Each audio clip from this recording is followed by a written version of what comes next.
one on the left, I'd say. Okay. Tell me about it. This is my grandfather, John Bell Graeme. This is his wife, Caroline Graeme. She was born in Germany. My grandfather was born in Edinburgh, Scotland in about 1865. And this is a picture of his oldest son, Walter Scott Graeme, who died shortly after he graduated from the University of Minnesota. He was injured in a diving accident, remained paralyzed for 3.5 years before he died. This is a picture of my mother. She was the oldest daughter. Her name was Margaret Graeme. And the Scotch tradition, you do not give daughters middle names, but the sons all have middle names. And this is the second oldest son, John Bell Graeme, and he died in his 90s in about 1987. And this is my Aunt Ruth, or Ruth Graeme, who's the youngest daughter. She was 4 years younger than my mother. My grandfather was probably one of the most well-read individuals I've ever met. He was an avid reader, and before he left Scotland, he was working in London for a while for Sir Walter Lipton. He came to the United States and eventually did get a job with, they lived in St. Paul, Minnesota, met my grandmother, and was working for Standard Oil of Indiana, and eventually became company controller. He in London, he'd become friendly with George Bernard Shaw and remained a Fabian socialist throughout his life. Was always very anxious to contribute to utopian causes. It caused a bit of conflict between my grandmother and my grandfather. He was also an ardent vegetarian. My grandmother was a very down-to-earth person. I was very close to her because she often stayed with me when my mother and father were away. My father spoke quite frequently to American College of Surgeons. Okay, and the grandmother there is the one that we saw in the home movies for just a second at your wedding. Yes, right? Okay, yes, I yes. recognize the face. Okay, now so what about the the son on the left there? I never heard anything about him. Uncle Jack? You've met Uncle Jack. Oh, Uncle Jack. Oh, that was Uncle Jack. Yes. Oh, John Bell Graeme. That was Uncle Jack. Uncle Jack, and then Aunt Ruth. And Aunt Ruth. Okay, now the one that died, you were telling me a story when I was a little kid about how he willed himself to die. Well, I'm not just sure about that. He'd sort of given up. It was an extremely difficult period for the whole family. My grandmother could not give up hope, and they had every specialist and every person, and finally they even had faith healers to try and do something for him. Of course, nothing worked, but it almost bankrupted the family. And it was a period of time when my mother was going into high school, and both the girls didn't have a very active social life at that point because they did a great deal of reading to their brother. He was a wonderful son, and from all reports, was the highlight of my grandmother's life. The picture on the left is a picture of my mother, I believe, about the time that she graduated from high school. And the picture next to it, she was at the University of Minnesota. She went to Macalester College, which was a small liberal arts college in St. Paul, and she met my father, Carl Flagstead, there. And then after 2 years at Macalester, she went on to the University of Minnesota, got her bachelor's, and did some graduate work in pathology. This picture is probably taken just before she was married. She became the head of the pathology lab at the University of Minnesota before she was married. And this is my mother as a little girl. Margaret Graeme as a little girl. You have any idea when that picture was taken? She was born in 1895, so I would say about 1900. And this is a picture of my father. He was of Norwegian extraction. His parents were born in Norway. His father was a stonemason and did the masonry work at St. Olaf's College in Minnesota, which is very renowned for the masonry of the work that was done at that college. He started out to be an athletic teacher, and they didn't realize it. Probably they thought it was he developed back difficulties, and he was diagnosed as having tuberculosis of the spine, and spent 2 years in a hospital, and all hope was given up. And an orthopedic surgeon by the name of Dr. Gillette happened to come by the hospital and diagnosed this condition not as tuberculosis of the spine, but as an injury, did back surgery, and he completely recovered, and at that point decided to go into medical school. And he became an orthopedic surgeon. Became an orthopedic surgeon. And you don't know who the dog or the guy next to him is? No, I don't. Okay, next page.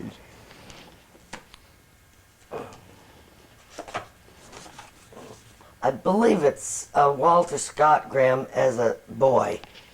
And this is Ruth Graham, I'd say shortly before she was married.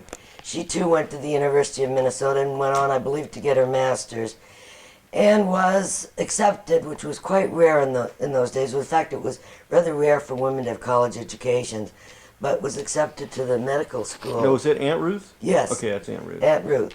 But she married Uncle Griff Salisbury instead of going on to medical school. I might just add that my father had one brother and one sister. The sister's name was Anne Flagstad, and she, as soon as she finished high school, she got a job, started working, and helped put her brother, my father's older brother, Carl Flagstad, through the University of Minnesota.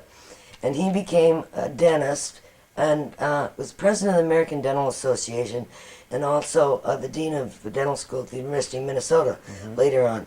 But he worked to practice dentistry and put my father through medical school. So it was sort of a family cooperative project. How old were you there in that picture with the dog? Oh, that is a picture. The dog's name was Nicky, and I suspect I was about 4 years old.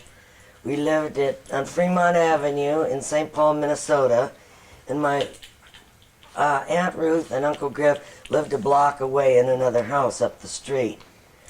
And the dog Nicky was Aunt Ruth and Uncle Griff's dog, and I'd often go and visit him.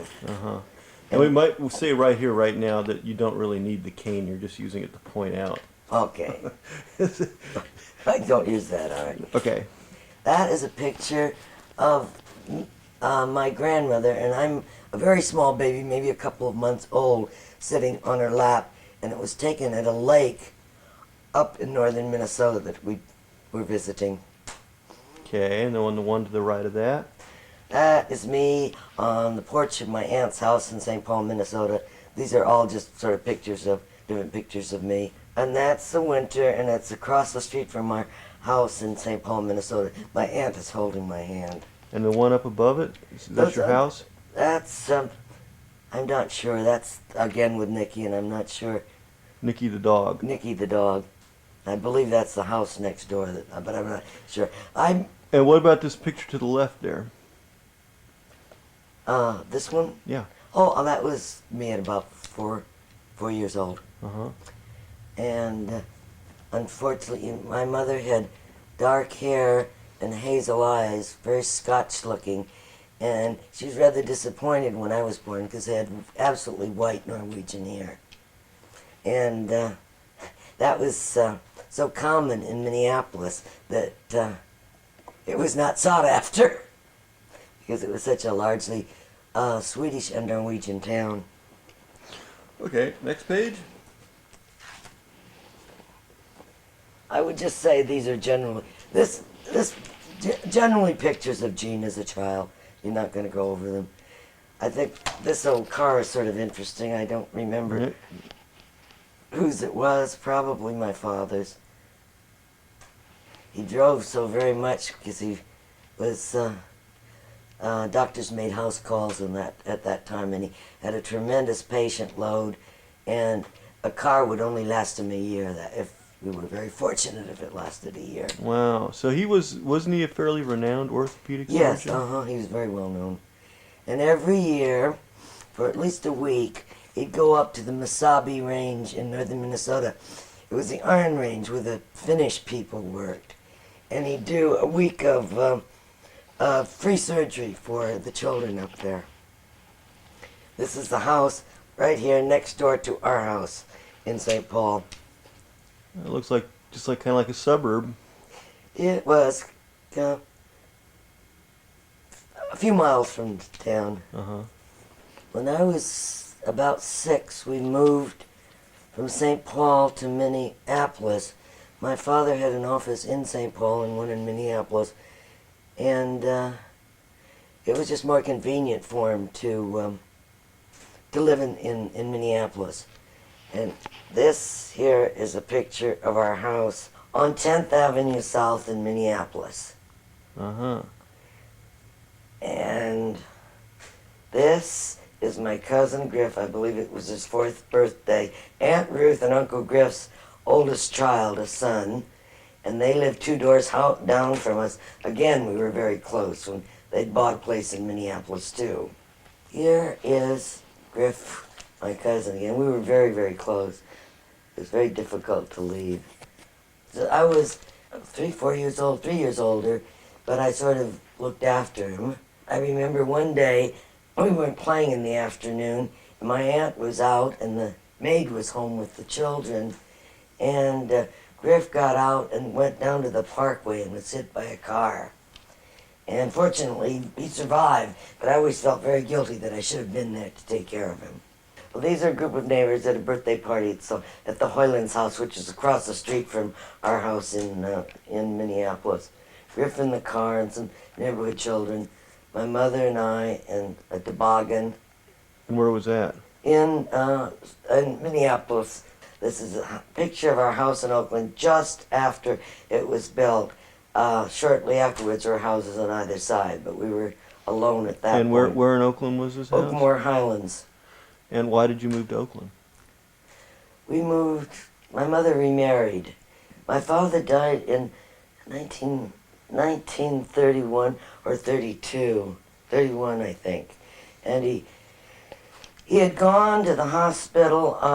He wasn't feeling too well, but he had surgery scheduled, and it was a charity surgery. It was the Depression, and a farm family had come in from the country, and their child needed some sort of corrective back surgery, and he left for the hospital. My mother, I remember it very vividly because it was winter, and she went out and tried to convince him to not leave for the hospital, but he insisted upon going because he felt that the parents couldn't afford to stay in the city any length of time. And so he went, and he finished the surgery and collapsed afterwards, and 3 days later he was dead of pneumonia. And along comes stepfather. Yeah, and with that, so we moved to... And where did he meet your mom? I am not sure. I'm not sure. Did he meet her before you moved or after? Before we moved. Okay. Before we moved. And my father had, as I said, one sister and one brother, and they were rather unhappy when my mother remarried. So They didn't approve. So I sort of lost contact with them for a while. They didn't approve of this guy or didn't approve of her remarrying? Didn't approve of her remarrying. Uh-huh. And I hated to leave because I was close to my aunt and close to my grandmother. And after we'd been here about 2 years or a year and a half, my grandmother and my aunt and Griff and Carol came out to visit for a summer. And there I am, about 6. I was very, very skinny. I weighed 47 pounds when I was 6 years old. My mother and I and our puppy. This is back in Oakland? This is in Oakland, yes. This is in Oakland. Okay. And below it is the beach somewhere? This is, well, yes, we've gone to the beach. I think it looks like Uncle Griff right there. They must have been out again. They came out quite frequently. And this is up at the caves at Mount Diablo, one of my birthday parties that we went and brought the neighborhood up there. And Donner again. Where's Donner? Oh, This Donner Monument. Donner Monument, yes. And this is the birthday party up on Diablo. Now, was this the birthday party that you had? You told me a story about how your mom didn't know and she went and had all these kids over for a birthday party and they found these twigs and they cooked hot dogs and it was poison oak. No, that wasn't. This was a later party. This was the first party that I had when we arrived in Oakland. We just arrived and we were living on Trestle Glen and there's a creek in the back and it was very woodsy and we had a barbecue, hot dog barbecue out in the back and they picked the twigs and barbecued the hot dogs on these twigs. Had never seen poison oak before, and everyone at the party got a severe case of poison oak. It was very, very unfortunate. And there you are, There I am, skinny. Skinny. And these two are pictures of our apartment house in Oakland. So is this rental units you Yeah, had? And Borak Smith. Borak Smith Who did the key system. owned this. This was one of his houses. And this is my mother. I believe I'm there, but we're holding up the architect's drawing of the house that we built. And on the right side there? You're... This is Aunt Ruth and Griffin, Carol, and I at a beach when they were visiting. And this is the same kids up on some sort of mountain at another visit, up at Tahoe, I think. Up the top there, the Golden Gate Bridge? That's the Golden Gate Bridge, shortly after it was opened. And there's Jean, and this is Virginia Morty, and I believe back here's Gloria Morty. They were Now, when old you say friends. Jean, you mean yourself? Yes, Okay. me. Aunt Ruth was out here on a visit. She must have taken the picture. My mother, my grandmother, Griff, Carol, me, and my stepfather. And I was just going through a real spurty growth phase and getting heavier. Yeah, that's Carol. She's gotten older. Carol and Griff. Mm-hmm. Griff. This is front of our house in Oakland. Some friends from intermediate school were playing up at my house or meeting up at my house. And that's a trip that we took up to Pinecrest with the Duvalls, and the first time I got on a pair of skis. There next to it, yours. Yes, that's up at Pinecrest too. That's at Pinecrest. It's me. So you have any idea how old you were then? Yeah, maybe 14. This is Jane. And Jane was, Uncle Jack was married. He was rather the rebellious son in the family. And he married very, very young and disappointed my grandfather. In fact, it was caused quite a breach. He married the Italian saloon keeper's daughter. And my grandfather, Graeme, was a very, very proper man. And he totally did not believe in hard liquor, although one of his brothers from Scotland became a multimillionaire making Scotch whiskey. So, but anyway, the marriage did not last very long. It's ended very quickly. No children? No children. And then he married Hazel, Jane's mother. Jane was about a year old. So Jane is Uncle Jack's stepdaughter. And Hazel and Uncle Jack had a long and happy marriage. Ricky and Griff, that's Griff You can and point right up to them and just take it that's away then. Okay. Griff, and then his wife Ricky. Okay. They are divorced. They had 3 children. And then next to, what's that little, this looks like you're at Stanford or UCLA. Stanford Chapel. It's my mother and I believe it's Aunt Hazel. Okay, now we got cars here. Upper, topper. These are just pictures of me in the 1930, what was it, 38, 39? Packard. Oh, and you'd met my father by this Yeah, point. yeah, Oh, yeah. okay. So how did you guys meet? In high school, in a Spanish class. No, it was an English class. It was an English class. Bill and I walking down the street, Drake Avenue. So how come you're all dressed up? Did you dress like that to go to high school? No, we'd been out someplace. I don't remember where. So what was that like going to high school and having a boyfriend and all that? Oh, I enjoyed it very much. Very much. Did you do a lot of things together? Oh, yes. We'd go to movies on the weekend and all the dances. And when we were 16, we went up to Yosemite. Our mothers went up. We spent 2 weeks up at Yosemite and had a wonderful time. We rented one of the big cabins up there. We went up Half Dome and did the Ledge Trail and an awful lot of hiking, a lot of bicycle riding.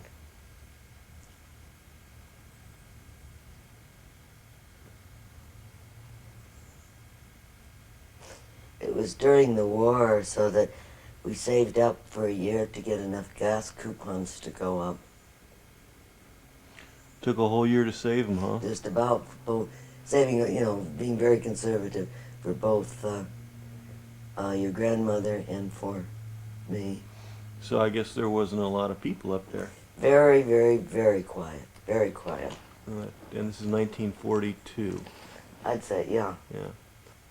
Bill's mother, your grandmother, Clara Whifler, my mother, Margaret Graeme Flagstad, my grandmother, Caroline Graham, Oma,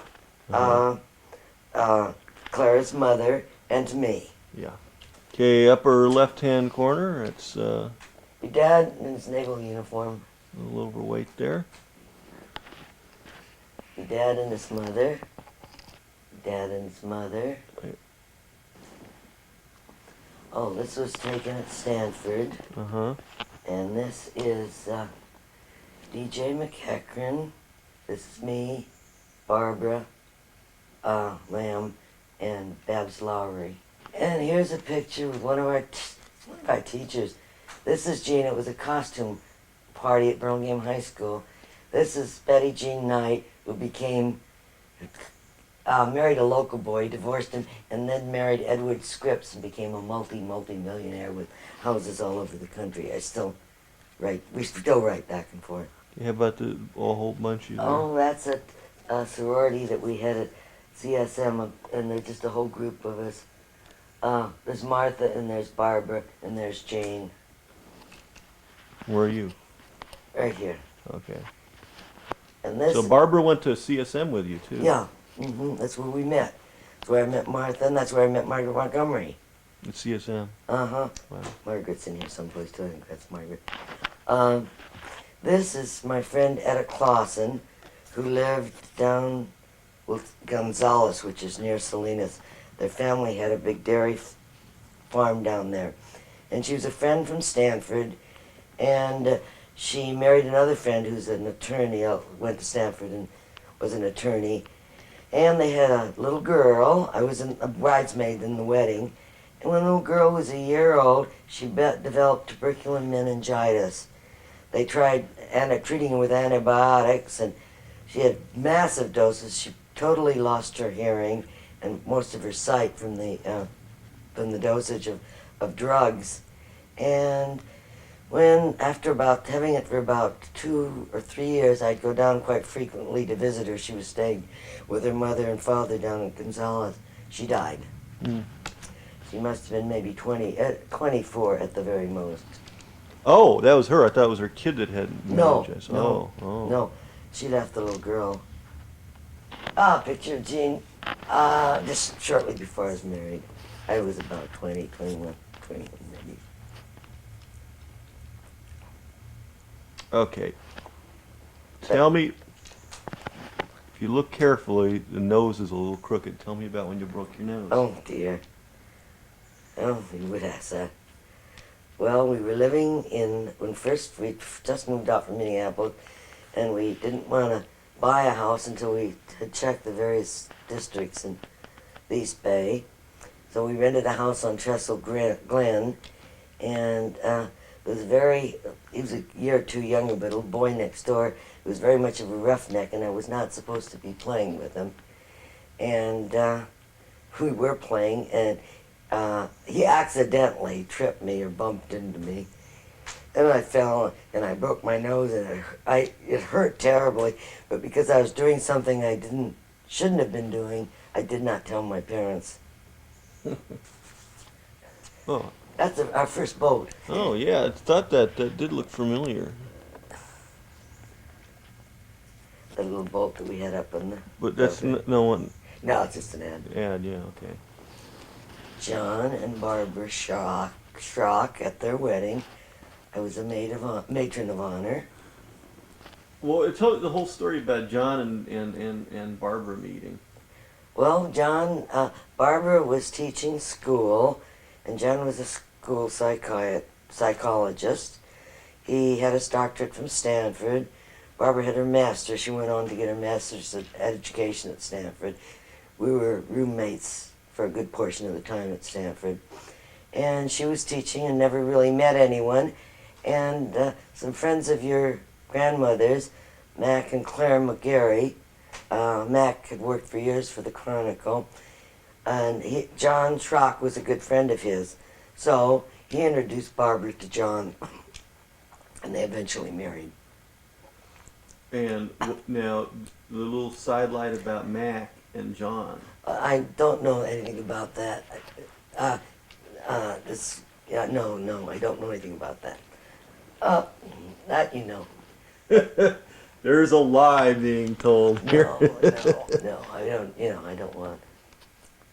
This was Marion Moore's wedding, and I was a bridesmaid, and she was a friend from Stanford. Mm-hmm. She married a paleontologist. They lived all over the world. I think eventually settled up in Ojai.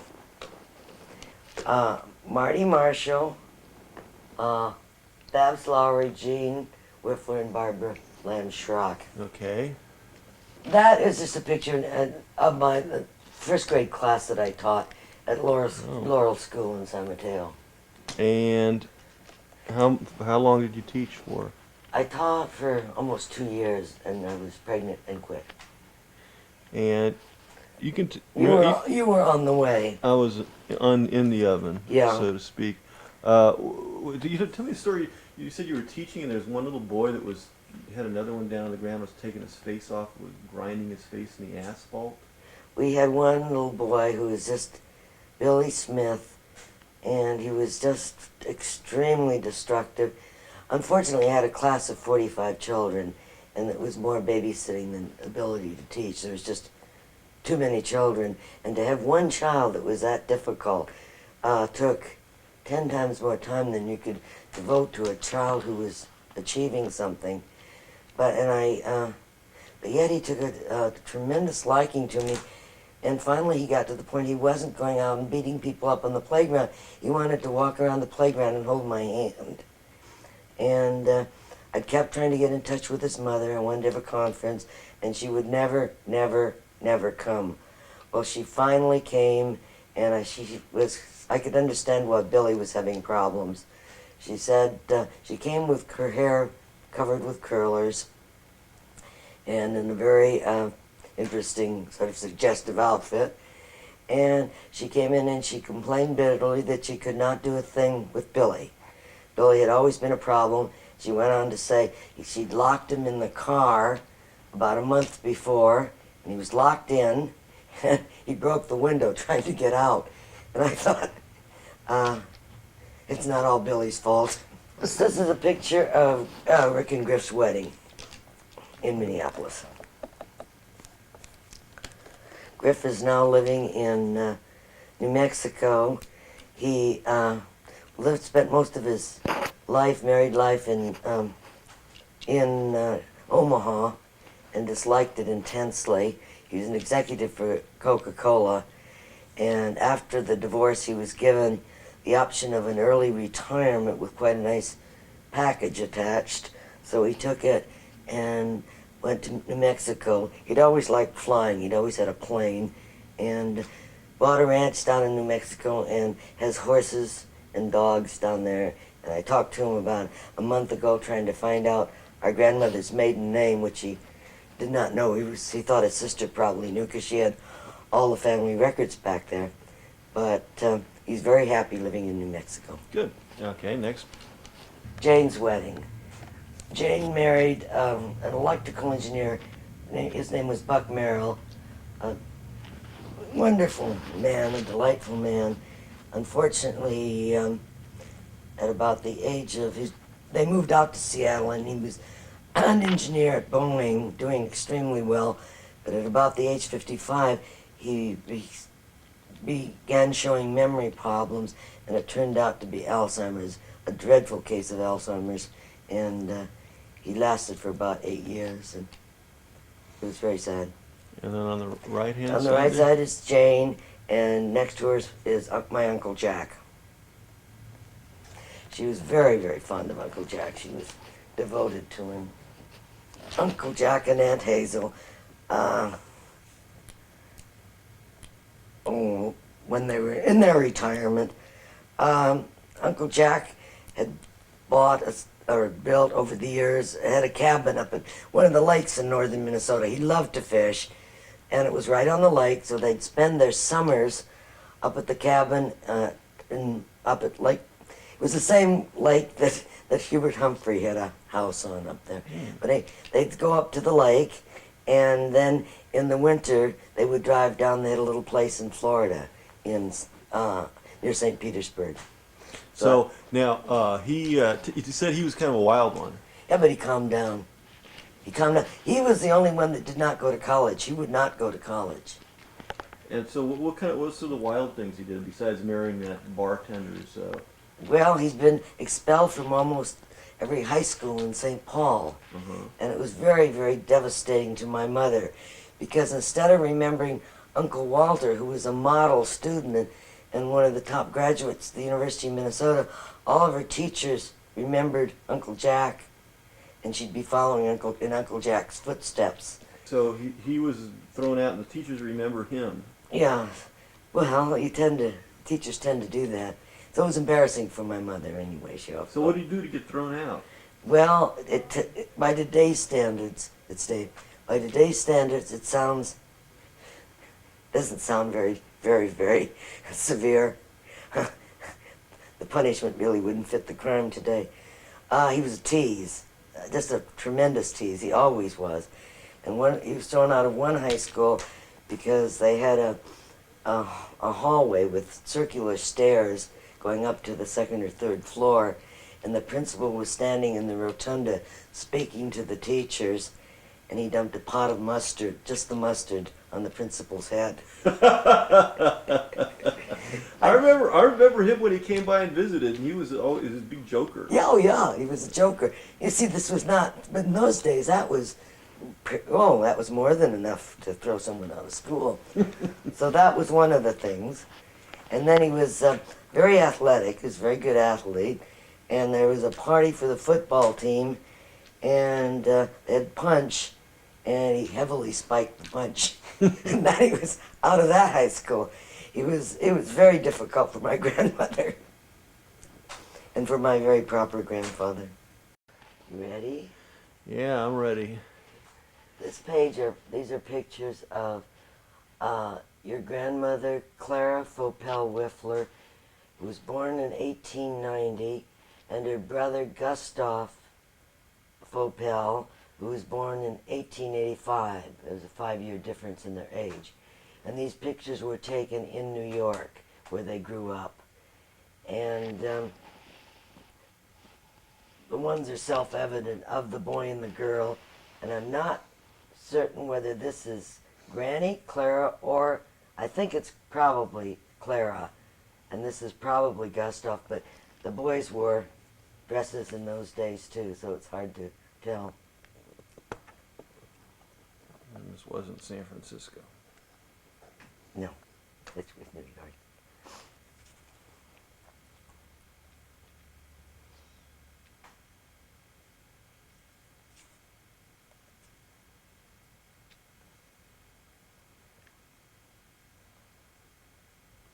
This picture was taken in 1859. And it is a picture of Franz Gustav Karl Vaupel. And he this picture was taken in Kassel, Germany. And he had a life engagement at the Court Opera House. And he was very, very well known throughout Germany as an opera singer. And this is his memorial in the cemetery in Dresden, Germany. I wonder if it's still there. I don't know. Dresden kind of got hard hit. Yeah, it was pretty much destroyed. This is William Vaupel. That would be Franz Gustav Karl's son. He had 8 children. And this was his son. And this would be Clara Vaupel Whifler's father. And your great-grandfather. And this, I believe, is his wife, Anna. William Jacob Vaupel was born in 1856 in Dresden, Germany, and he died in April of 1930 in Burlingame, California. And he arrived in the United States in 1875, and he married Anna Louise Murbach in 1881. And Anna Louise was born in Germany, and she died in Burlingame, California at the age of 92 in 1953. Their children were Gustav William Vaupel and Clara Vaupel. That's Opa William Vaupel. That's the same guy. That's Opa, maybe in his 40s, I'd say. He went into the import-export business in New York, and he was retired when they moved out to Burlingame with your grandmother, and he loved to travel, and Oma did not like to travel, so he took several trips by himself for extended He's the one trips. he's the one that went to South Buenos America, Aires and yeah. had the article we have from the paper there. Yes, yes. He spent about 5 months in South America and some months in Hawaii. He enjoyed traveling. You know what? Our writing styles is a little similar too. Really? You mean Yeah. handwriting or the style of the writing? Style.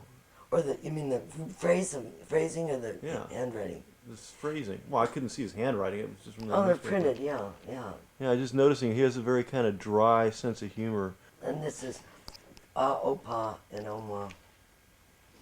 They were always referred to as the Oma and Opa for the German grandma and grandpa. Uh-huh. Okay, now who do we have here? This is Gustav Vaupel, and this is his son, Kenneth. Gus went into the brokerage business. He had a seat on the New York Stock Exchange, and fortunately he sold it out before the 1929 crash, so he retired in his 40s. Oh, lucky, lucky.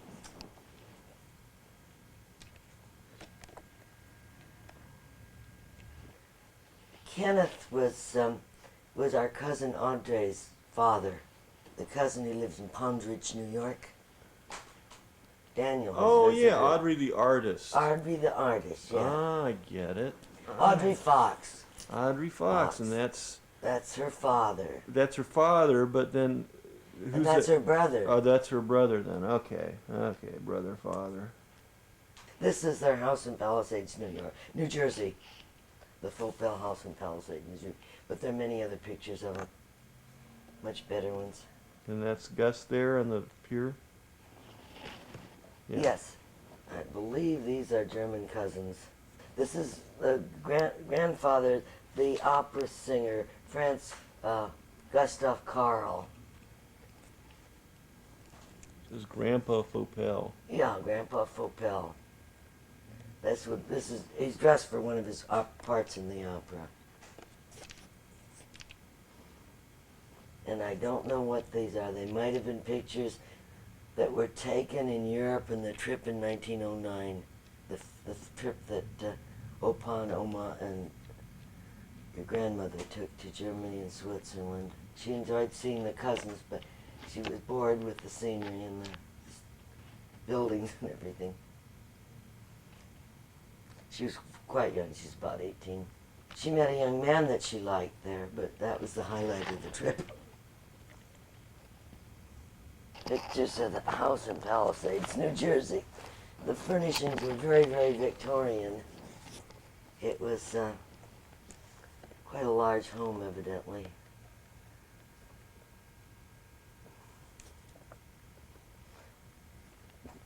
I believe that's a piano we still have. Hi. Right near the Hudson River. How's my girl? Okay. How's it going? These are views of the family home in Palisades, New Jersey.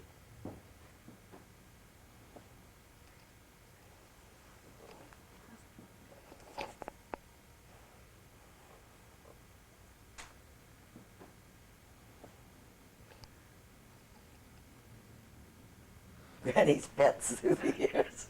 Great.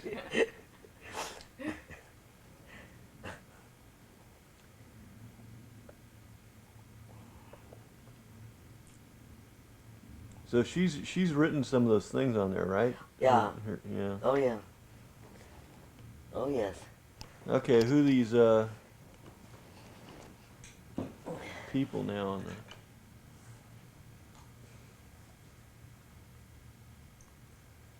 Oh, it says Germany. I guess these were pictures that were taken in 1909 in Germany. More of the German Except trip. this one. That's it. Yeah, it definitely wasn't taken there.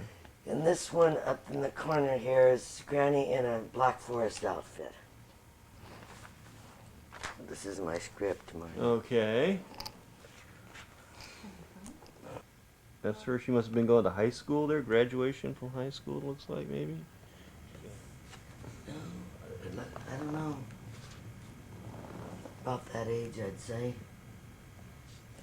Of that bathing suit. That's Oma and Opa.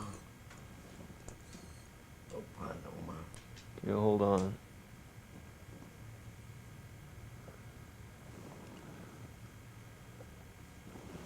Oh yeah, okay. Nice bathing suit. Nice. William Fopel, Opa. Anna Fopel, Oma. Gustav Fopel, Uncle Gus. And Clara Fopel. And this is Opa. So what kind of guy was he? A joker. A lot of jokers good, in the family, huh? Good sense of humor. A practical man. And so, how would you describe Claire? They're loving. I don't know, Graeme. It's hard for me to do that. This is a picture of her leading a parade in New York City, the one that Theodore Roosevelt wrote to them about. Uh-huh. And so the letter from Theodore Roosevelt's hanging up in a frame in the other And room. at what age did this acting thing start with her? Fairly young, but I think it was finalized when she graduated from the American Academy of Dramatic Arts in New York. Okay, next page.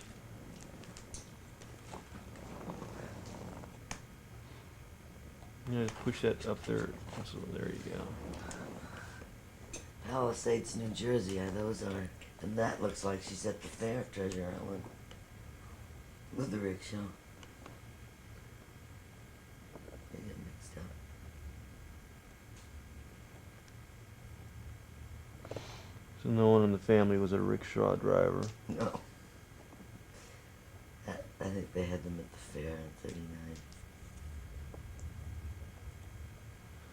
This is a nice picture of Clara and Oma. Oh yeah, that is a nice one.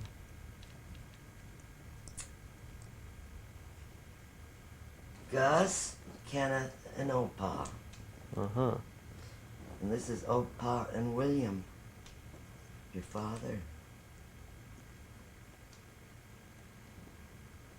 Oh, and I know those trees he's sitting in there. Those eucalyptus were Those- right at the end of the... Yes, yeah, that's I remember Bill. those. I love that picture of him. Wherever they had the tree, was it Yosemite or was it someplace that... It says was Moana. Moana, which would be Yosemite. Yosemite? Okay, well, they were driving through the tree. Why don't they do that anymore? No. So ecological.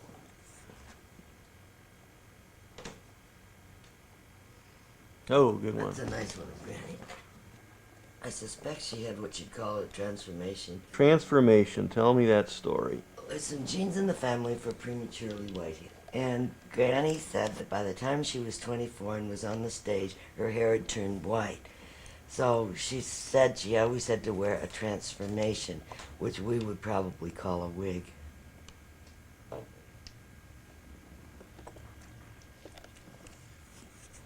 Oh, this isn't anything to do with this side of the family, but I just remembered. Could you just tell me that story about Uncle Jack again and when he got his money to start a car business? Well, this is a family story. My mother was very close to Uncle Jack, despite the fact that he was such a character. She was always she's very, very fond of him. He was very fond of her. But after several problems that my grandfather had with him, he finally relented a bit and decided he was going to get him established, and he lent him some money to start a very small car agency in St. Paul. And the building that he was in had some big back rooms, and Uncle Jack turned the back rooms into gambling rooms, and his agency went down the tubes. Getting all the dirt in, you know? All the cousins in Germany. That is good. All the cousins in Germany. Ooh, that looks very scary. And what's that say? The three little Cossacks? Koches. I guess that's the name of the cousins. Or else it's a play. It looks like Might there's be a some kind of play, play, yeah. Okay, now this guy in the military. That's cousin Walter. And these would be German cousins Yeah. again? So he probably fought with the Kaiser. And that's Greta and Gretchen. Who you don't know, you've never Right. met any of these people. No, They're just I've never even, they... This is Cousin Hans. There's a spectacular picture of Cousin Hans in an aviator's uniform.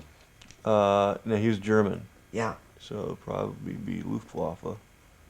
Oh, he'd be in the First World War. Oh. He didn't die in the First World I don't War, did know. he? Good chance he did if he was a flyer. Okay. Their average life was 2 weeks. First World War, the flyers. These are all German things again, I think. The grandmas there, so these are almost being Germany.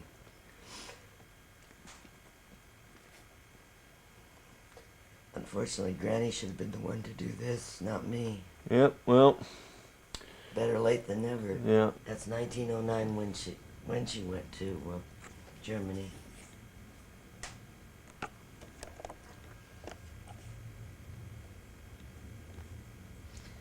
I can't help you, Granny.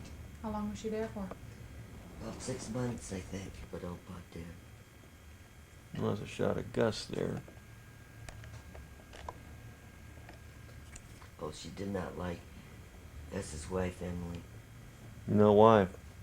I don't know, I never met Emily. And when Emily died, Gus married someone else, and she didn't like her either.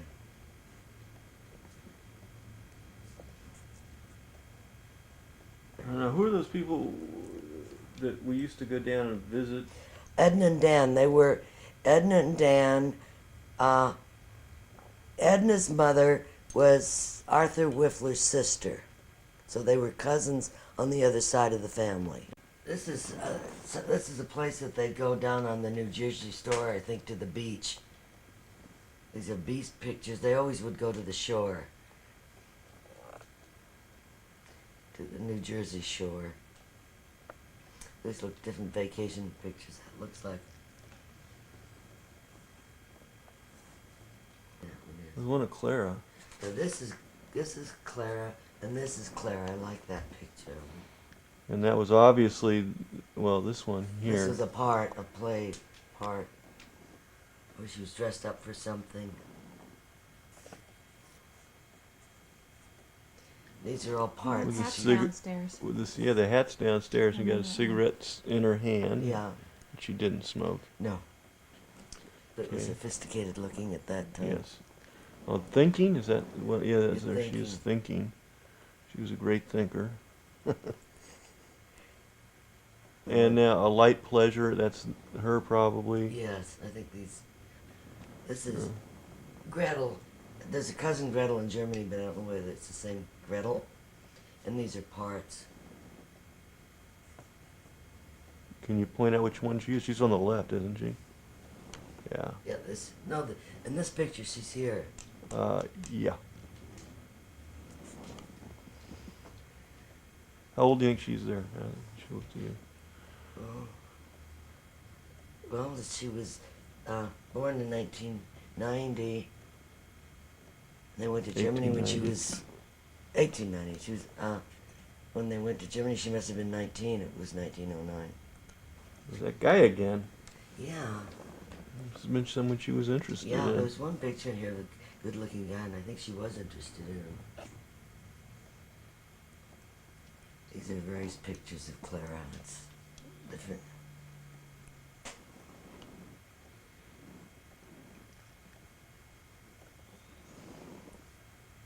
Oh, that's a good one of her.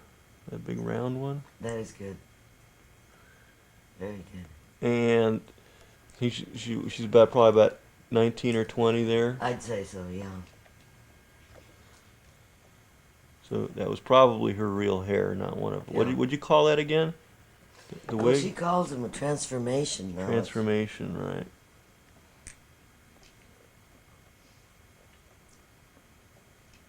She just wore the transformations when she was on the stage. She was primarily playing ingenue parts.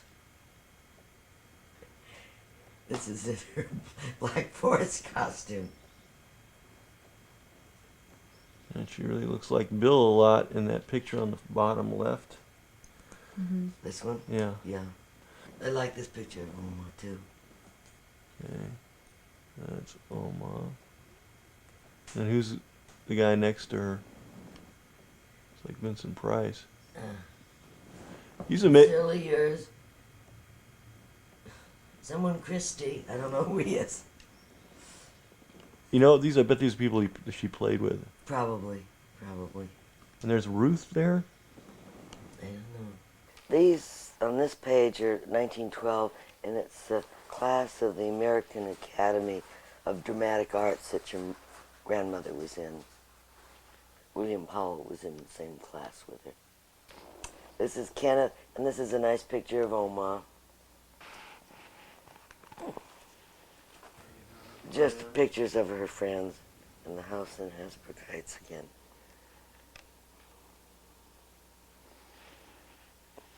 And a picture of her.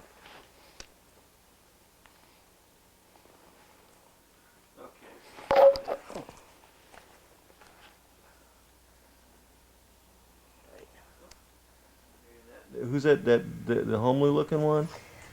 Well, that's cousin Anna Mulcaster. Uh-huh. And she ended up as a dietitian at a college, I forget the name of the college, in Pennsylvania. And she Uh-huh. never married. But Granny and she corresponded for over the years. Granny was pretty good about corresponding, huh? Very good, yes. With family. Another picture of Granny in the play, The Spy.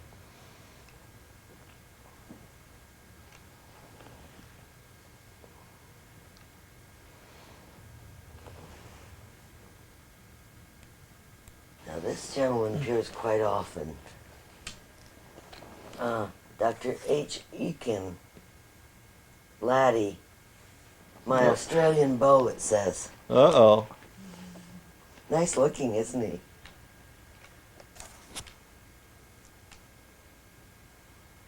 Yeah, GQ. There's Anna again. And who was the one next to Anne? That's sort of forlorn looking. I don't know. Maybe that's Anne too. I don't know. He looks like he might have been an actor. I don't know.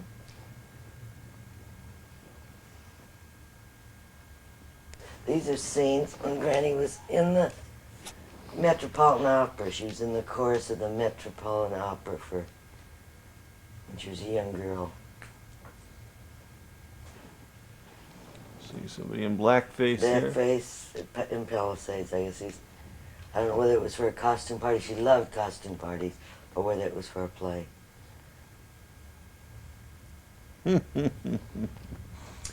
Well, well, well. Like the blackface. Okay. Some more stage, like we have that one.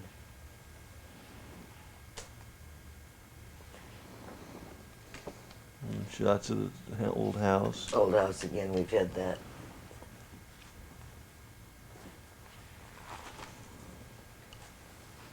There's a particularly nice picture of Clara, 1909, of Clara and Oma. Just before they went to Germany or when they came back.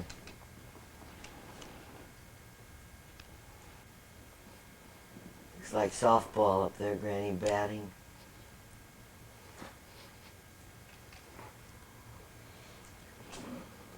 And there's Cousin Hans.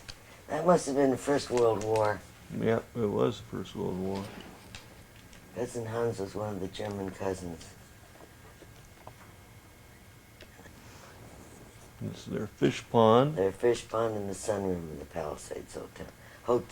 House, not hotel. Nice sunroom. Mm-hmm.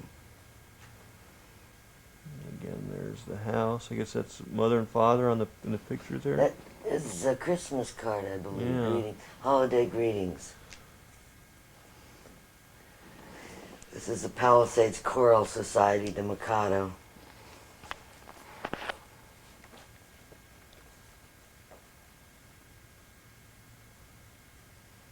It's got to be her, huh? Yeah. In various costumes.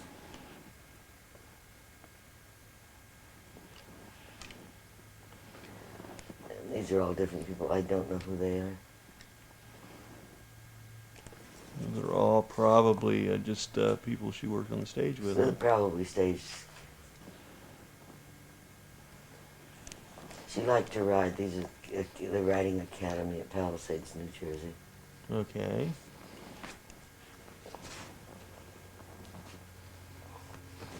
This says Clara, but that's... Let me get a shot of that one. That's the only one I have any idea about. That must have been one of their cars. I believe they had a Pierce Arrow that she liked. Okay. More cars. More cars.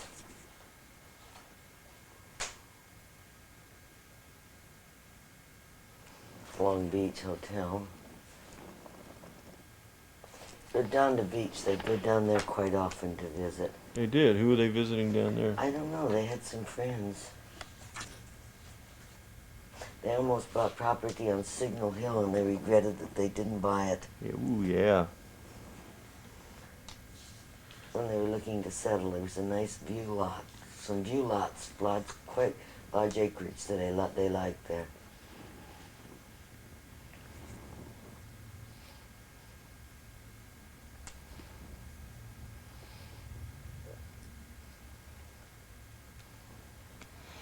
We're getting out to Burlingame now. There's Claire, when she's out here. Claire. Hold it.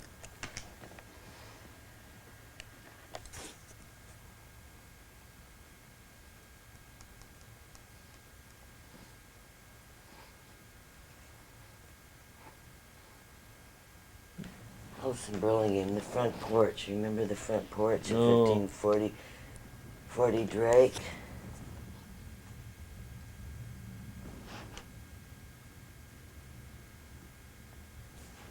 Granny's 8th grade, Oh, yeah? what it says.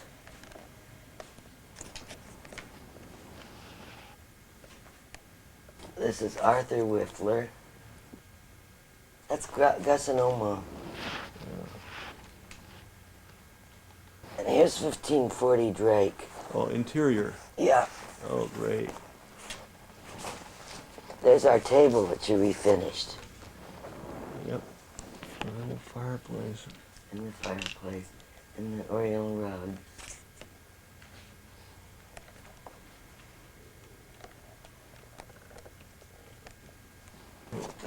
Hi. Hi, Dave. Hey there. How you feeling, Margaret? Okay. So, They- Get off okay? yeah, Dave, we're doing something here. This is Lenore Miller, the people that Uh-huh. lived across the street in the house that the Heathcotes bought. Uh-huh. And your grandmother was very close to the family, and the house was an authentic Japanese house. It was, she said, absolutely magnificent with the Japanese screens dividing the rooms. Uh-huh. And the Heathcotes remodeled it into a ranch house. Patio at 1544 Drake. We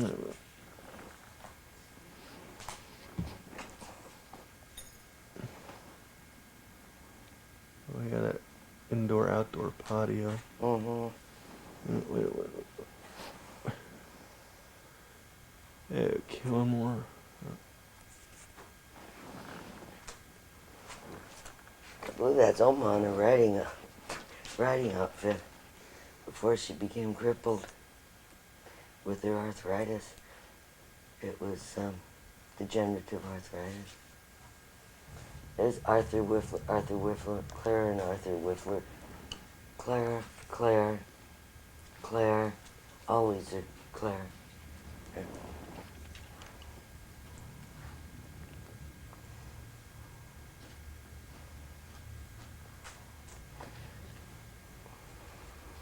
Some good ones of Gus. Good ones of Gus, yeah. And a picture of Oma there. These are people I don't know in this one. So the pictures of Gus, this is after he retired, right?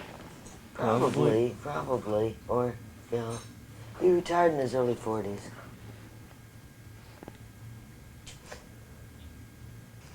Opa. Why is he dressed up in a military outfit? I have no idea. He loved costume parties too, so maybe. Well, there's some good ones of her.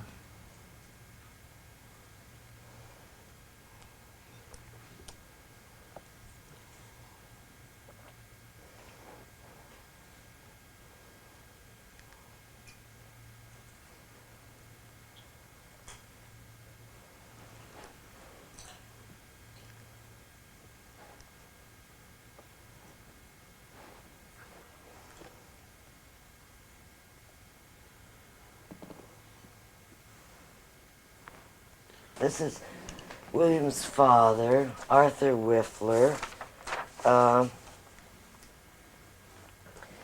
Granny married Arthur Whifler in 1925, I believe. And he died in 1944. And he was from Jackson, Michigan. And his father, Charles Whifler, was recognized as a very prominent stove designer. And he had, I know of a sister, Lucy Whifler, who was Edna Roberts' mother, and a brother, Charles Whifler. No. So what was he like? He's kind of like... He's very quiet. Uh-huh. He loved opera. And he was not well. He'd never been well. He was severely mustard gassed in the First World War, and it left lung damage. He was an accountant. He'd commute to the city every day on the train. He had his own accounting office up there. So I heard the story that he was a stage door Johnny and knocked Granny up. And No, that's how I've they never got heard married. anything about that. No, I didn't. I honestly didn't. Honestly, I'm telling you the truth. Well, that's what Dad said one night on the phone. Oh, well, I couldn't believe everything that he said. Not that I know of. Okay, and he wasn't... I heard he's a cold and distant and miserable person. Is that true? I didn't know him that well, Graeme. He died shortly after I'd met your father, and he was not well at that time. Edna said he was a very sociable, very pleasant, very active person, except he did have health restrictions in his younger days, but he became withdrawn as he got older. And What I else? don't think that Oma ever cared for him at all. It was kind of uncomfortable. And you said that he was kind of hounded by the women in the family? Well, she didn't like him, so it was not difficult. It would be difficult living in the same house under those circumstances. Okay, next picture. Just a series of pictures of wedding invitations and announcements and press clippings of Arthur Whifler and Claire Fopel's wedding, your grandmother and grandfather. Pictures of the wedding. The wedding was at home at 1544 Drake, And what year do you think that would be about? about 1925. Wow, okay. And more wedding pictures, pictures of a resort that they went to occasionally in the Santa Cruz Mountains near Los Gatos of Saratoga. Uh-huh. This is Vancouver. They went up to Vancouver on their honeymoon, Arthur Uh-huh. and Clara. Arthur, Clara, and Arthur. That's probably right after they're married? Yes, probably might be part of the Vancouver trip. I know they went to Vancouver.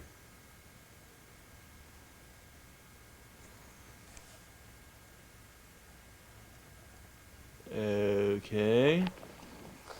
And she probably drove because he did not drive. Now, here we go. This is the one, the snake one. Margaret wanted this one. So what happened there?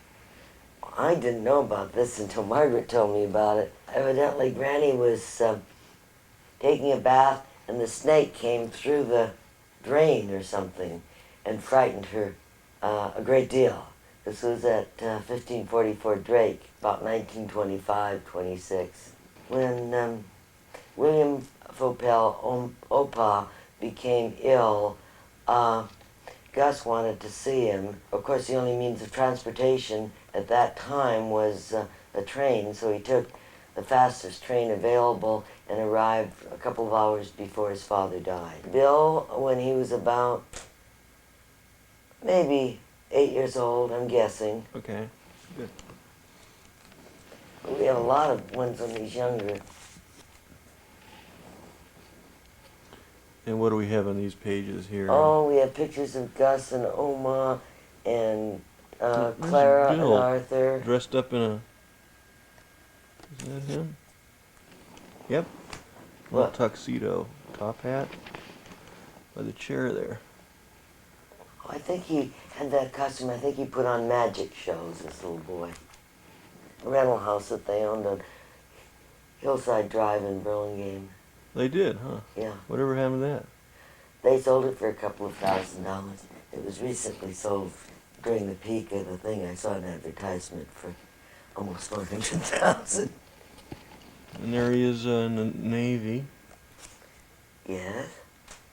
There's Bill before he went into the service. I imagine we were both about 16. And his mother and my mother were in a restaurant in San Francisco. And this is another picture after he was in the Navy, the same group at a different restaurant in San Francisco. So how did your mom and his mom get along? Very well. Very well. Uh-huh. And he's got a cat up there.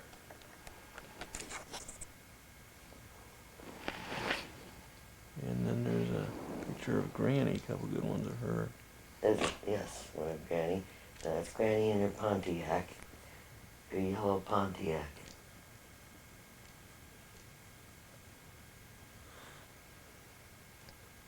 Now, who is Louise Lowry? You visited the Oh, Lowrys in yeah. Provo. Right, that's Lowry. Gordon and Louise, they were divorced, but Louise was Gordon's wife.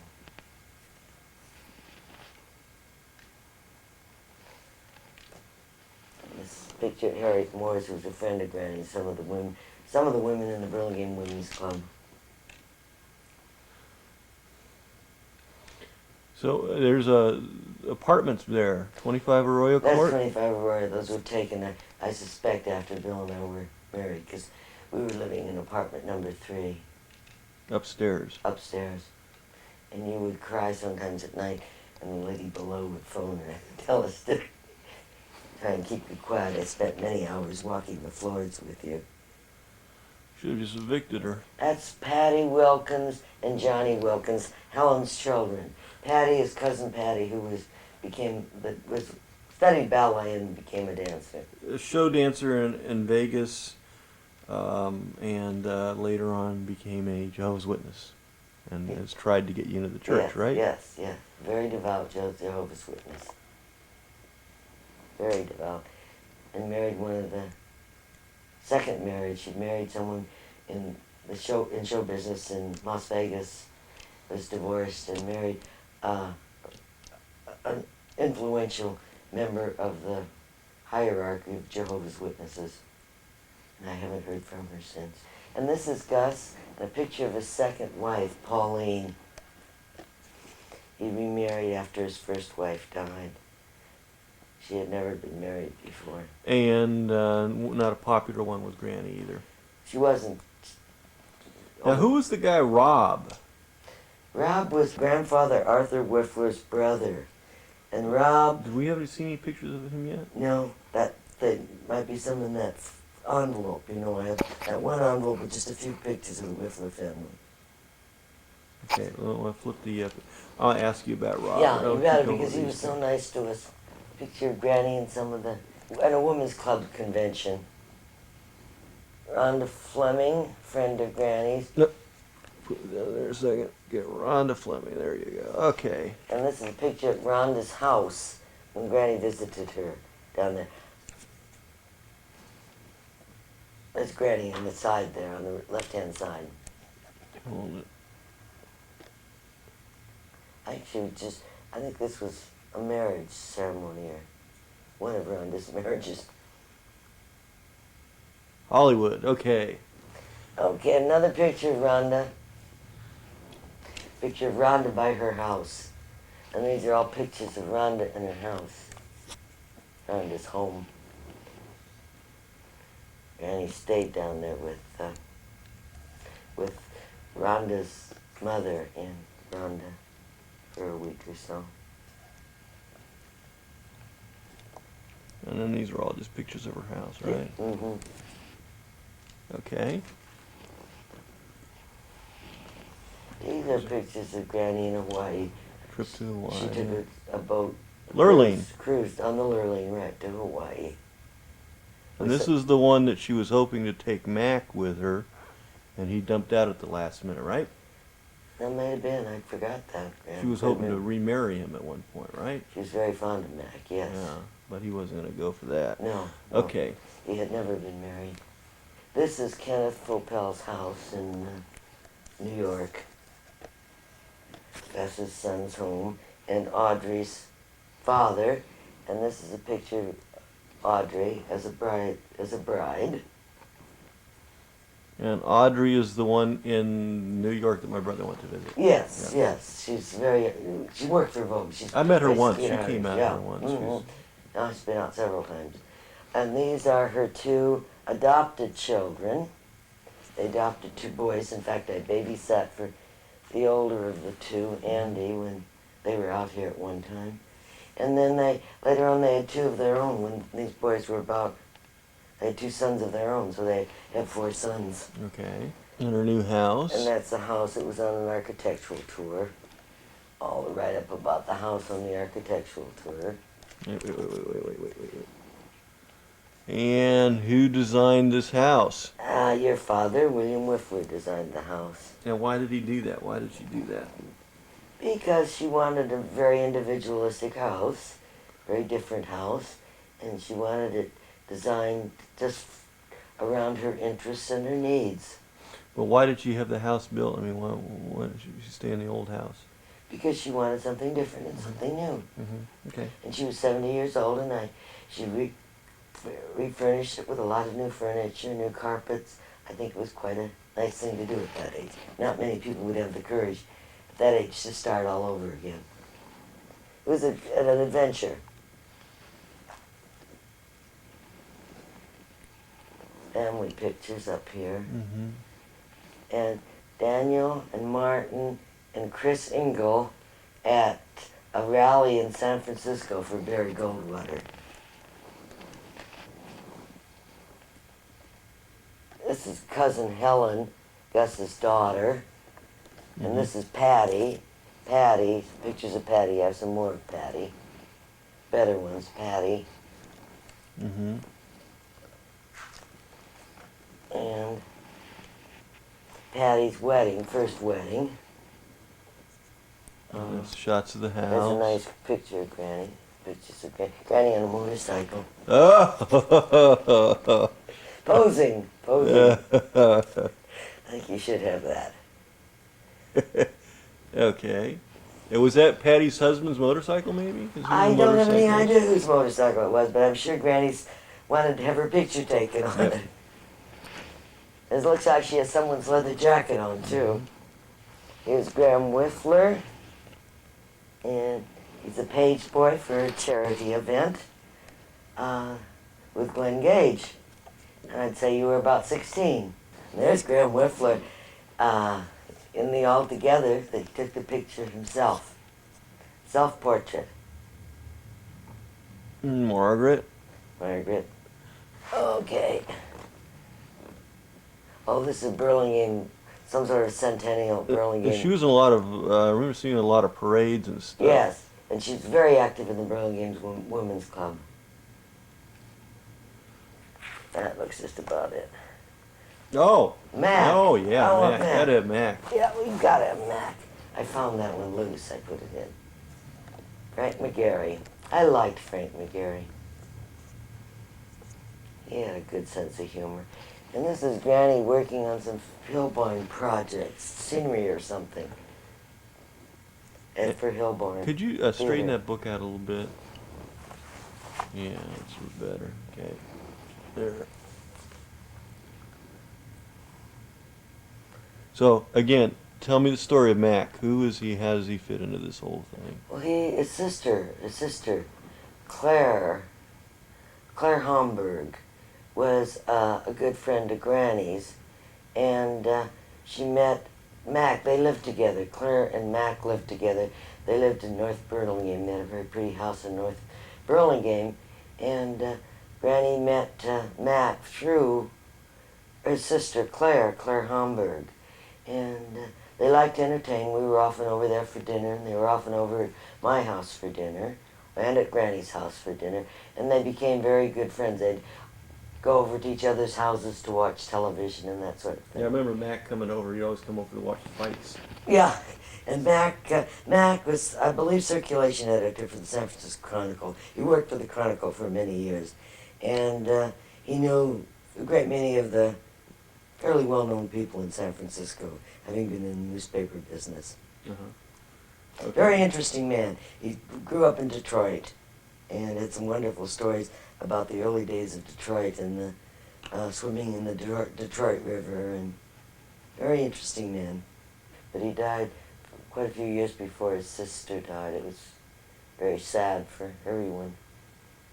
Your dad at 16.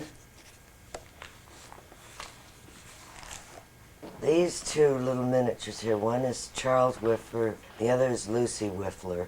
They were the mother and father of Arthur Whifler, Clara Whifler's husband, and William Whifler's father.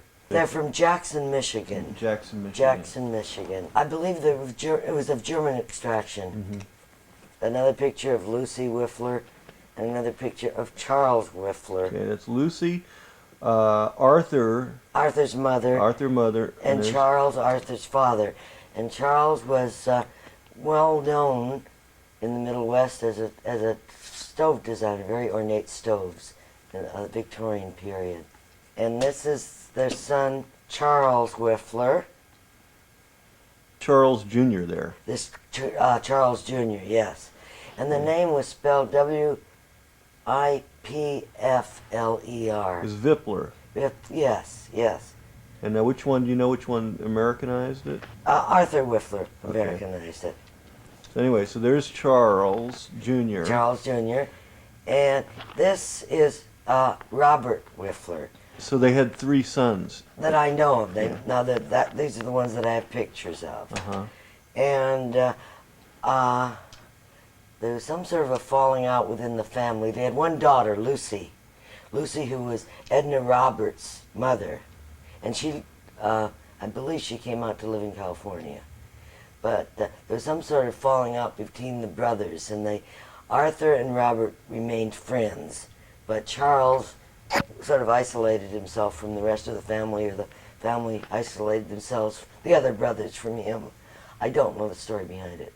But Robert Whifler, as a young man, fell very much in love with a girl back in Michigan, and he was doing some surveying work, and he was gone for, I think, a while, maybe 6 months, but he came back and the girl had married someone else, and he was absolutely heartbroken. He never married. This was the love of his life.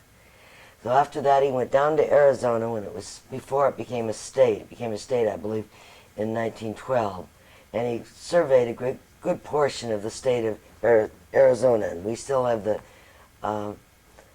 flints, the Indian flints that he discovered down there that he brought back with him. After he finished in Arizona, he went down to South America for a number of years, worked on the planning of the railroads, particularly in Chile, the mountain railroads there.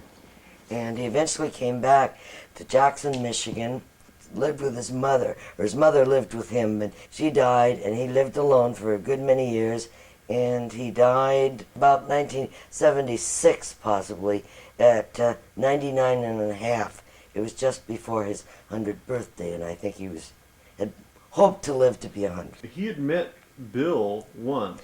He met his nephew once when Bill was about 4 years old. He'd come out to California to visit and visit his brother, Arthur, and Arthur's wife, Claire, and their son, William. And he stayed with them for a while, and they had a very nice visit. He was quite a shy man. We at one point, Bill and I, were going east, and we thought we might stop by and visit him, and he didn't really want to see anyone. He was very shy, so we never did go on that eastern trip. Years later, he contacted you and Bill? He contacted Bill, and This is many years later. Many years later, when after, it must have been maybe 1975, and he wanted to, or 74, Claire had always kept in contact with him, and I always wrote Christmas cards. It was a contact in that way.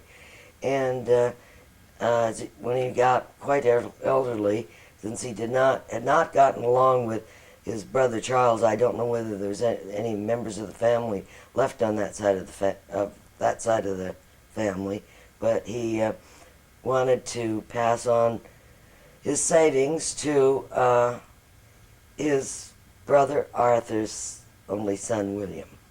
So after he died, we received the bulk of his estate. But now you went back to the house and to say how you just found all this stuff and the condition of the house? And We went back to Jackson, Michigan, and he'd lived alone all these years, and he had a couple of nice Victorian marble pieces. Very little else was in the house.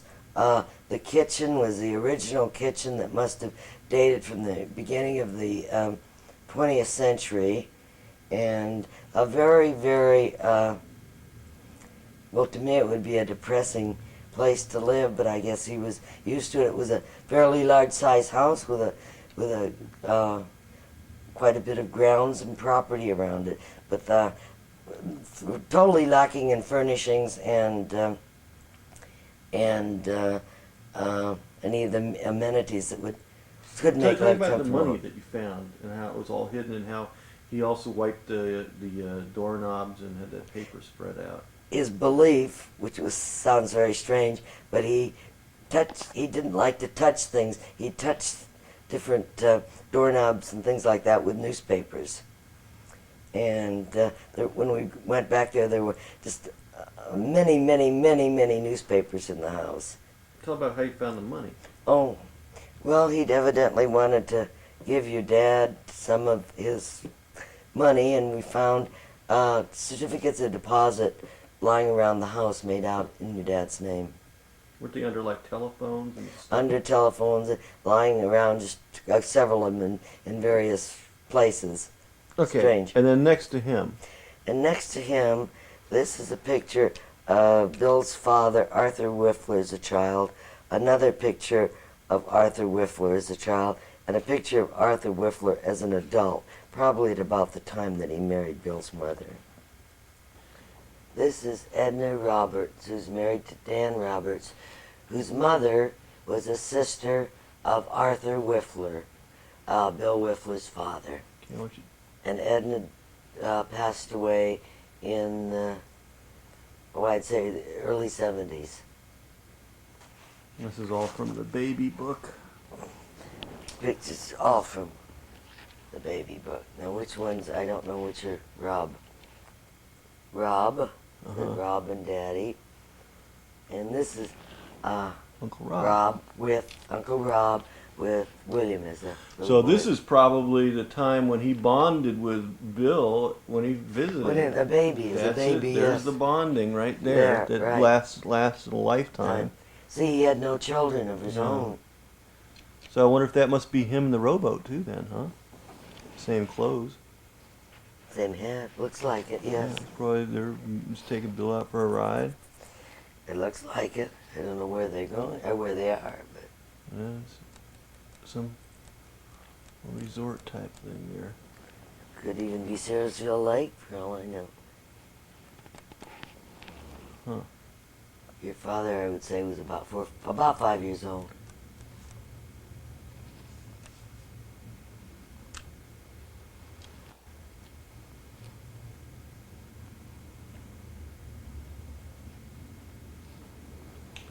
That's about all for that book.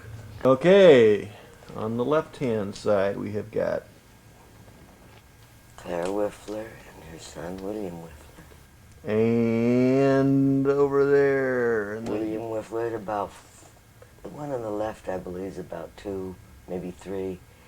The one on the right, the first one about maybe 4 or 5, and the one on the far right possibly 11, 12. Various pictures of Bill at 16 years old.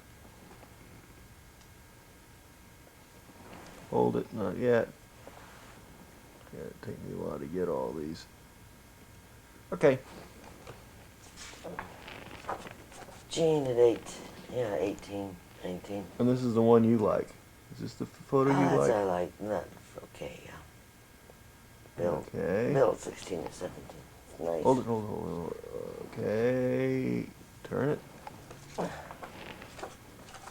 think you got that one before, didn't you? I don't know. Another one.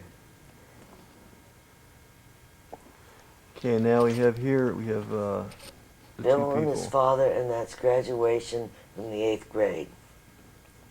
Your dad was the valedictorian of the 8th grade class. Bill was. Yes. Oh.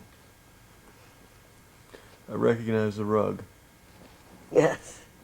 Great Lakes training thing. Yeah.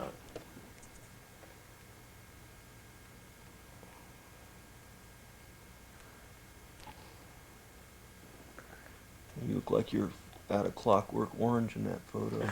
You don't like my hat, huh? Well, that's what they were wearing in Clockwork Yeah. Orange. Picture of my grandmother. Oh, right.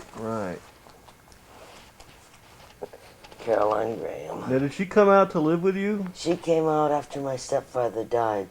We were alone, and we just built that house on Black Mountain in Hillsboro. Okay.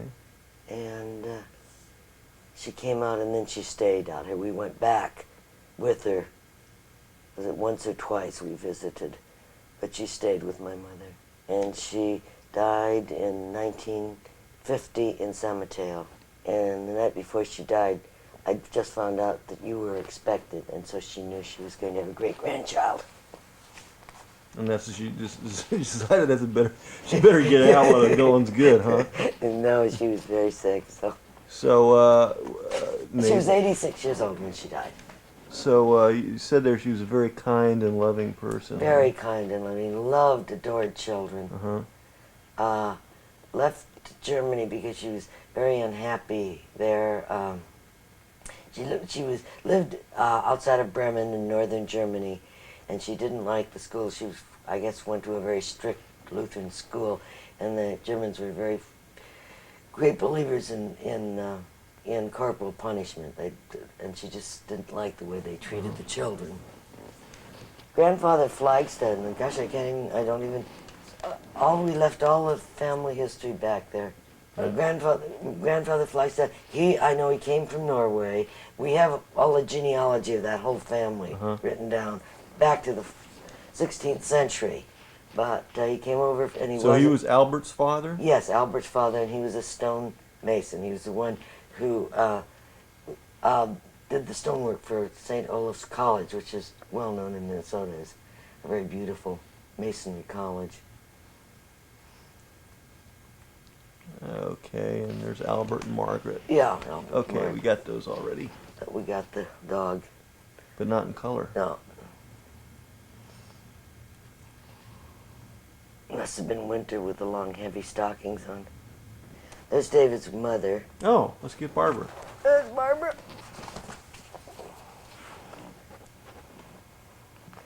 Taken while she was at Stanford. Beginning college years. Very beginning. That's Graeme Whifler as a baby. Lots of Graeme Whifler as a baby. Uncle Griff with Graeme Whifler as a baby. And Aunt Ruth and Uncle Griff came out. As soon as I heard Mother was not going to recover from the cancer, they came out and spent about a week here and visited. So now the cancer started out as one type, and they operated, and then it was thyroid cancer, but it metastasized. Flip the page, it metastasized to the chest cavity. Yeah. Oh, there's your mother.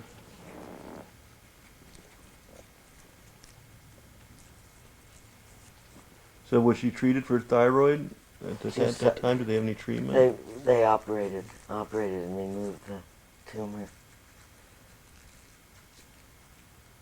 And who's that older guy on the far left there? That's Uncle Griff. Griff, oh. Uncle Griff and Aunt Ruth had come out to see Mother when she was ill. Oh, great. Dan and David. Perfect. Dan and David, yeah.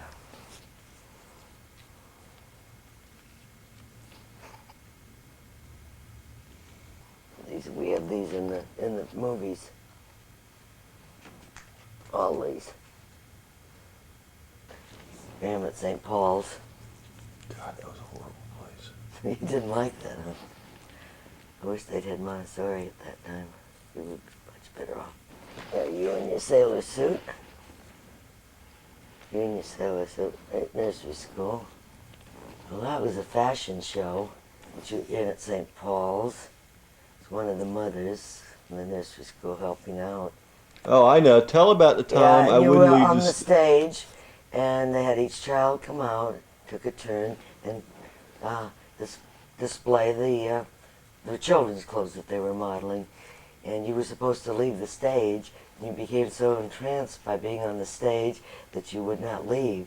They called you from the sidelines. No, you looked over and would not leave.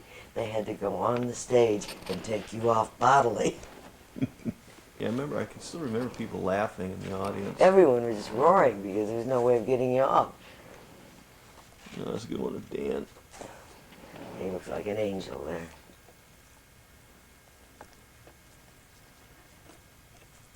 Bill and I, we were best man and matron of honor at Barbara's wedding.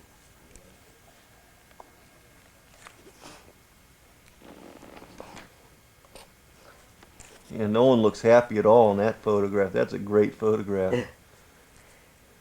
On Dan in '56. That's good. I remember that. He's at Granny's house.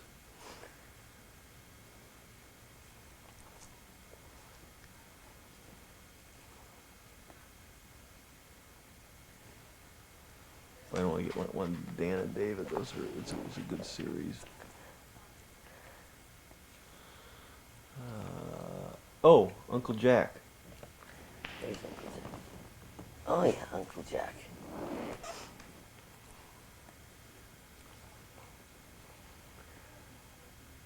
I love that one of you.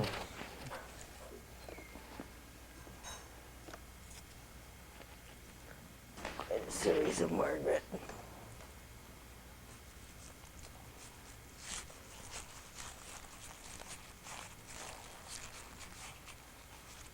What are we looking at here? We are looking at two of the Fopel ancestors. The gentleman is Heinrich Anton Fopel, and the first ancestor that's mentioned here is his father, Franz Frederick Fopel, and Franz was born in October of 1770, and his son, Franz Frederick Fopel, would be the great grandfather of Graeme, Daniel, and Margaret Whifler. And he had a son, Heinrich Anton Fopel, the gentleman on the left, and he was a basso, a singer in the Royal Opera, in the Royal German Opera. And he married Friederike Schilling, and in Stuttgart, Germany, and she was an opera singer too in the German opera, and well known. And they had 7 children. Heinrich Anton Fopel was born in 1795 in Rosenberg, Germany, and he died May 6, 1866 in Kassel, Germany. And Friederike Schilling was born in Stuttgart, Germany in 1802. Lily Lohman, who was a famous singer, she wrote a book, How to Sing. He is mentioned on page 6 as one of her mother's great voice teachers. And this was, he taught her in, well, it was about 1825. On the left we have Franz Gustav Karl Fopel, born November 29, 1825 in Kassel, Germany. And he died May 14, 1884 in Dresden, Germany. He had a life appointment at the Court Opera House, and he had 8 children. And the children, William Louis Jacob was Clara Fopel's father, and he was born in Dresden, Germany. So his father was an opera singer too. This man was, yes, his father was an opera singer, and this man, Franz Gustav Karl, was very well known in Germany. He had a lifetime appointment to the court opera. Okay, now to the right. Franz Gustav Karl Fopel, his wife, and 2 of his children. And then here's some more of his grandchildren. Some more of his children. There were 8 children that were born to the family. How many survived, I do not know. This is a picture of Anna Louise Murbach, born March 20th, 1881. Born in 1861, and came to New York in 1872.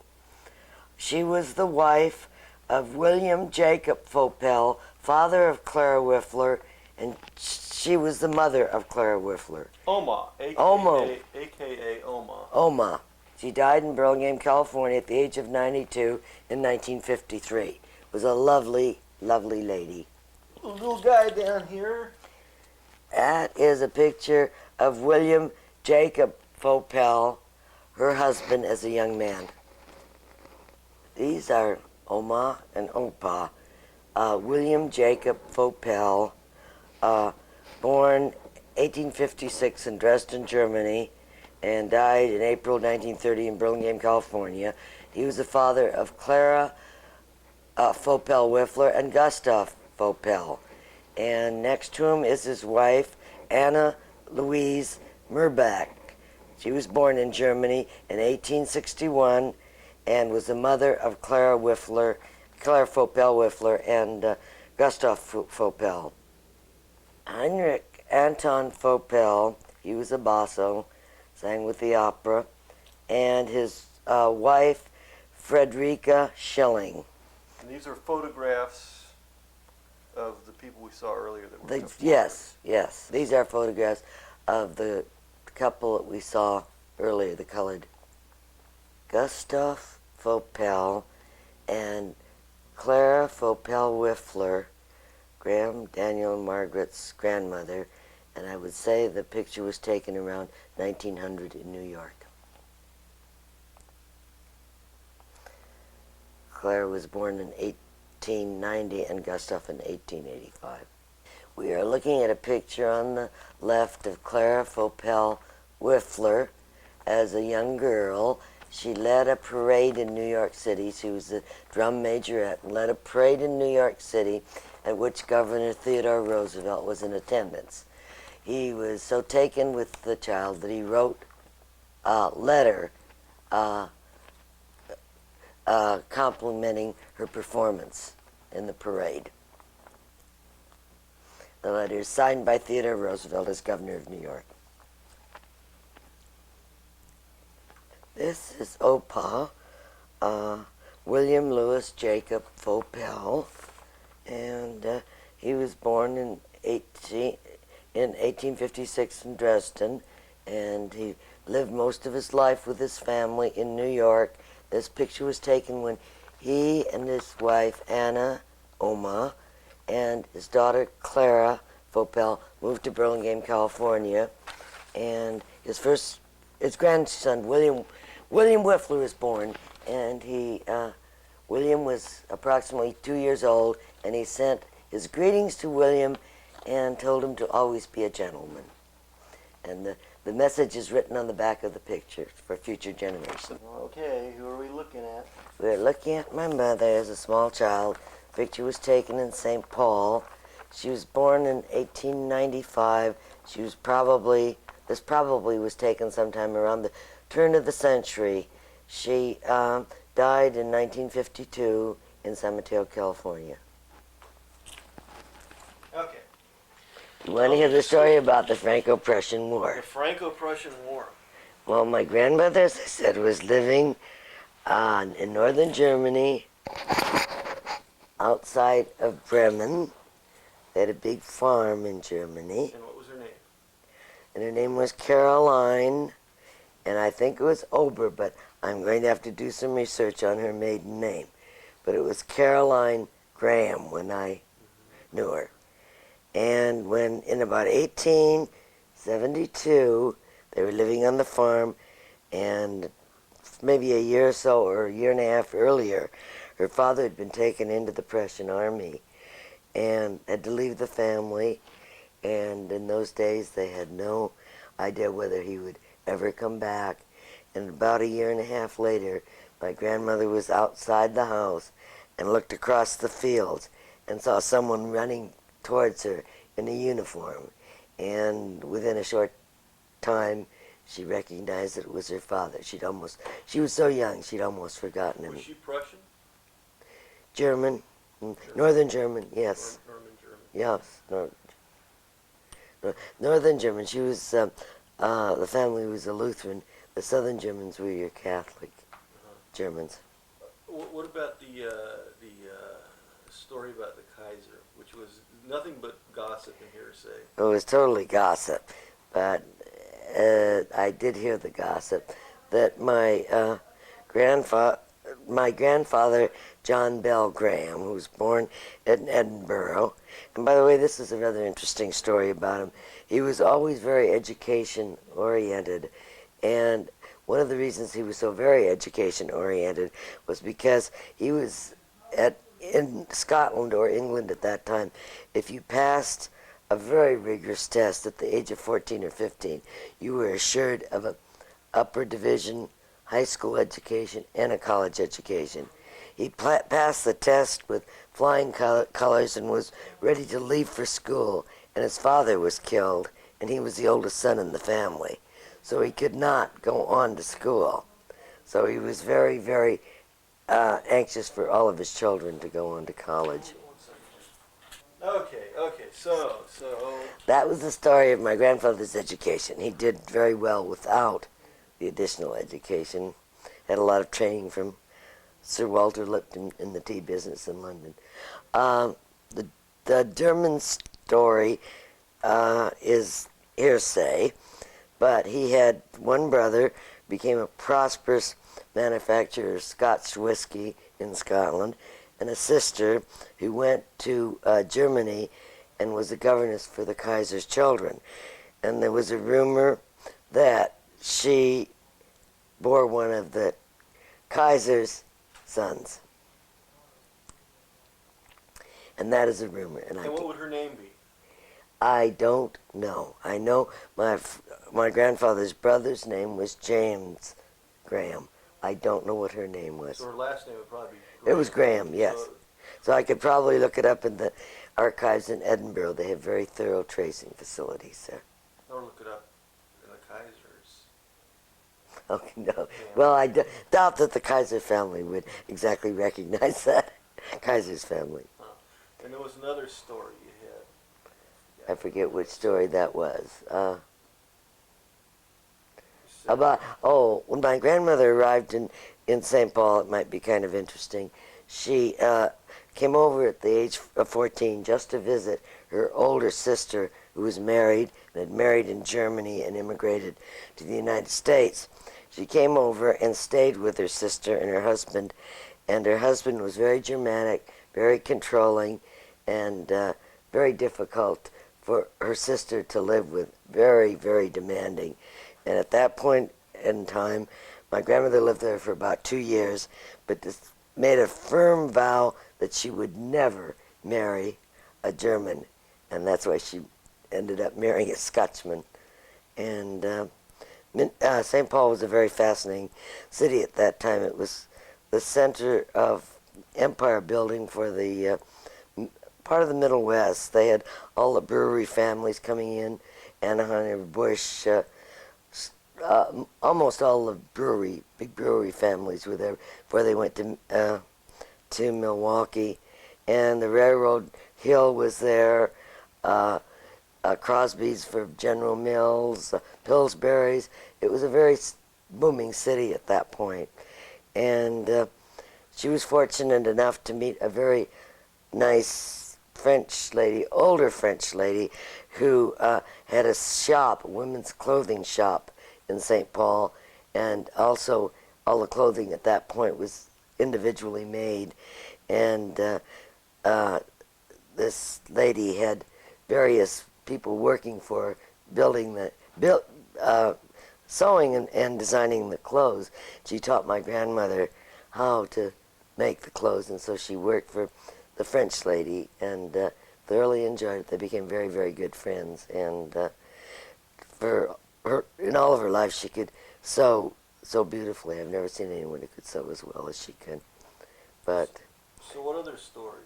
And well, she knew all the early settlers. She knew James Hill. She knew all the early settlers in Minneapolis and St. Paul. It was an interesting time to live there. It was a very, very, very fast-moving city, developing city.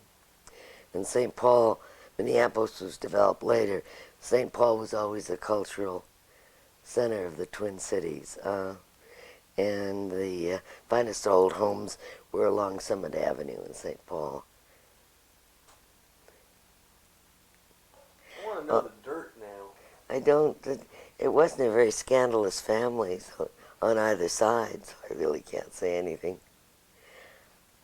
My Uncle Jack and my grandfather never got along because they were very different people, and my grandfather was such an ardent Fabian socialist that he would have Uncle Jack circulate petitions for Fabian socialist causes.